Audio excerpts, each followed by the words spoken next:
श्री स्वामी समर्थ. मी Shravani, stitch with Shravani या आपल्या यूट्यूब चॅनलमध्ये मी तुम्हा सर्वांचं मनापासून स्वागत करते. आज आपण पाहणार आहोत बिना अस्तरचा 4 टक्सचा ब्लाऊजचे कटिंग. त्यासाठी मी 80 सेंटीमीटरचा कपडा घेतला आहे, ब्लाऊज पीस. त्यावरती आता आपण माप टाकून घेऊ. आता आपण मापाप्रमाणे आता ब्लाऊज पीसवरती माप टाकून घेऊया. आता आपण पहिले मागचा भाग बघणार आहोत. मागच्या भागाची उंची आहे 13 प्लस 1 इंच 14. आपण मागच्या भागासाठी कधीही 1 इंच एक्स्ट्रा घेऊनच माप टाकतो, त्यामुळे आपण 14 इंचावरती मार्क करून घेऊया.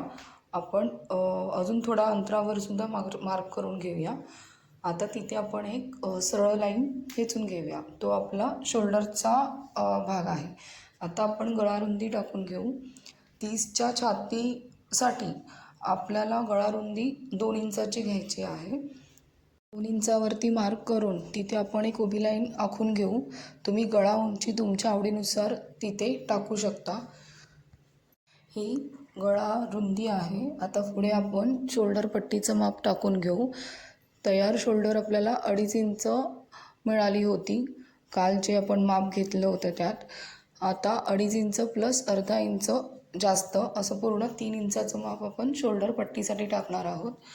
आता पूर्ण शोल्डर आपल्याला 5 इंचाची मिळाली आहे. तसंच आपण वरही 5 इंचावरती खूण करायची आणि थोड्या अंतरावर खालीही 5 इंचाची खूण करायची आणि एक उभी लाईन खेचून घ्यायची. आता आपण मुंड्याचं माप टाकूया. मुंडा 6.5 इंचावरती टाकायचा. हे फिक्स माप आहे मुंड्याचं. छाती आपली 30 इंचाची आहे. 30चा चौथा भाग आपला 7.5 इंच होतो.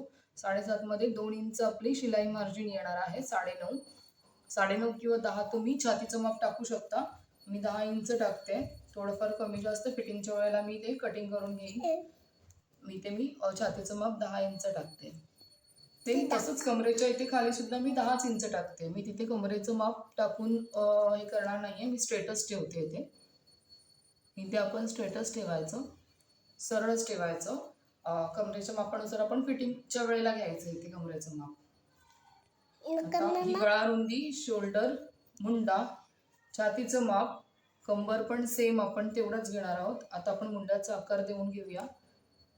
1 इंच आपण क्रॉसमध्ये करून मागचा सेप मुंड्याचा देऊन घ्यायचा. आपला मागच्या भागाचा डायग्राम काढून झालेला आहे. ह्याच भागावरती आपण पुढच्या भाग पण कटिंग करून घेणार आहोत. त्यासाठी आपण शोल्डरच्या इथे जे आडवी मार्क केला आहे तिथून आपण कपडा दुमडून घ्यायचा. टक्सचा ब्लाऊज असला तरीही योगपट्टीचा असल्यामुळे आपण पुढच्या भागासाठी पूर्ण उंची आपण 1 इंच कमी घेतो. मग आपण हिथून टाकताना हा मागचा भाग आहे. आता आपल्याला इथे पुढचा भाग टाकायचा आहे, पण ह्याच डायग्रामवरती तो टाकायचा असल्यामुळे पुढचा भागाचा आपण 1 इंच कमी घेतो. मग आपली पूर्ण उंची 13 आहे. आपण 12 घेणार आहोत. 1 इंच कमी 12. मग आपण हा भाग आहे तो फोल्ड करायचा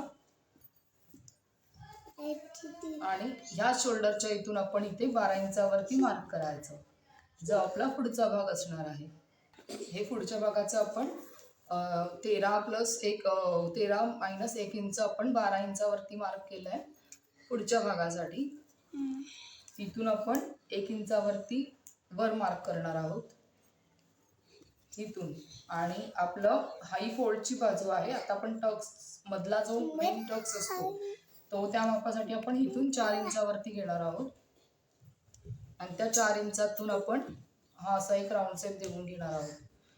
इथे आपली खाली योगपट्टी लागते, त्यासाठीचं हे माप आहे. आणि इथून खाली आपण अर्धा इंच खाली घेणार आहोत.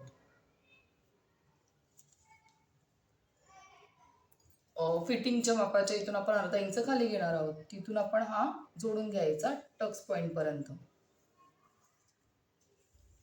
हे आपलं पुढच्या भागाचं कटिंग आहे. हे मागच्या भागाचं कटिंग आहे. आता आपण हे असंच्या असंच कट करून घेऊ. आपण कट करताना हे असं फोल्ड करून आपण हिथून कट करणार आहोत. कट करताना आपण इथून कट करणार आहोत हे असं, आणि इथपर्यंत आल्याच्या नंतर आपण हे असंच ठेवायचं आणि इथून कट करायचं. हे असं पूर्ण कट करून घ्यायचं. म्हणल्यावर आपल्याला हा मागचा आणि हा पुढचा भाग मिळणार. आता मुंड्याचा पुढच्या भागाचा आतला शेप बघू. त्यासाठी आतल्या बाजूला एक अर्धा इंचावरती लाईन ड्रॉ करून घ्यायची आणि पाव इंचावरती आपण एक राऊंड शेप देऊन घ्यायचा थोडा आतून.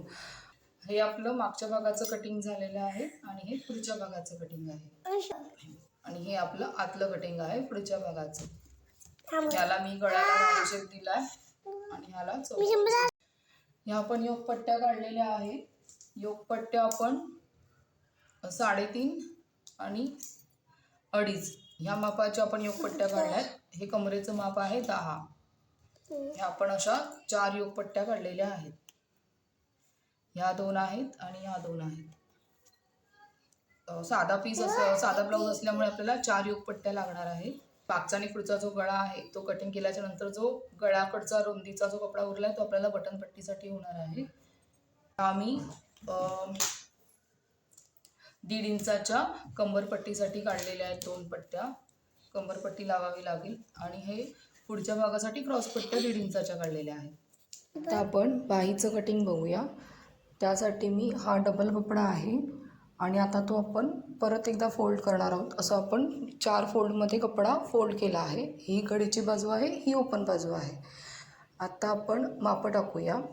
माझी बाही लांबी 4 इंच आहे. 4मध्ये अर्धा इंच जास्त घ्यायचं, 4.5 झालं आणि 1.5 इंच खाली दुमडपट्टी, असं आपण टोटल 6 इंच त्याची उंची टाकणार आहोत.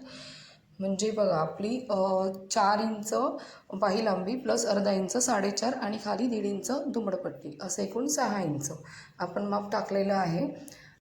पुढे पण 6 इंचावरती मार्क करून घ्यायचं. छातीचं माप आहे 30 इंच. 30चा चौथा भाग 7.5 इंच, 7.5 प्लस अर्धा इंच जास्त घेऊन आपण 8 इंचाची घडी घ्यायची आहे. 8 इंचावरती मार्क करून घेऊन आपण एक चौकोन आखून घेऊया. ही घडी आहे, इथून आपल्याला 1.5 इंच टाकायचं आहे.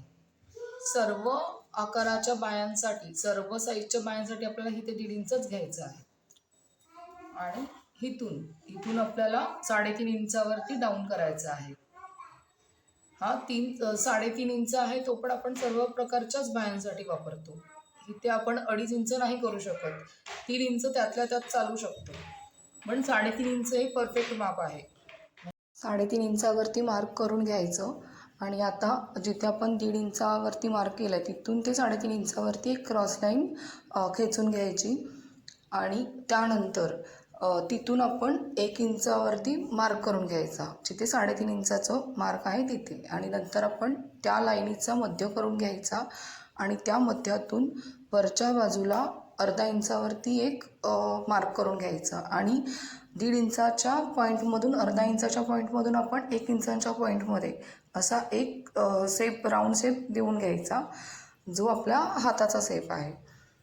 आता आपण बाही कट करून घेऊया. मागच्या शेपनुसार मी बाही कट करून घेतली आहे.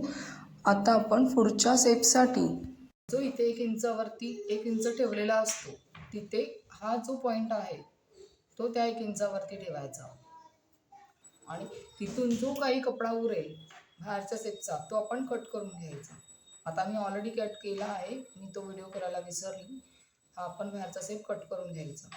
तो कट करून घेतल्याच्या नंतर ऑलरेडी आपल्याला आतला शेप मिळून जातो. तर मी आतला शेप दाखवते तुम्हाला. मी मार्क केला आहे, हा बघा, हा आपला आतला शेप आहे. हा आतला शेप आहे आणि हा बाहेरचा शेप आहे. म्हणजे हा पाठीमागचा शेप आहे, हा पुढचा शेप आहे. हा बघा परफेक्ट आला आहे. आपल्याला वेगळा कुठलाही आकार देऊन शेप द्यायची गरज लागत नाही. या पद्धतीने बाही कट केली की तुमचा पुढचा भागाचा आकार आपोआप आपल्याला मिळतो. ही बाही कटिंग करून झालेली आहे. हे आपल्या ब्लाऊजचे सर्व भाग कट करून झाले आहेत. व्हिडिओ आवडला असल्यास लाईक करा, शेअर करा आणि माझं चॅनल सबस्क्राईब करायला विसरू नका. पुन्हा भेटू पुढच्या व्हिडिओमध्ये. श्री स्वामी समर्थ.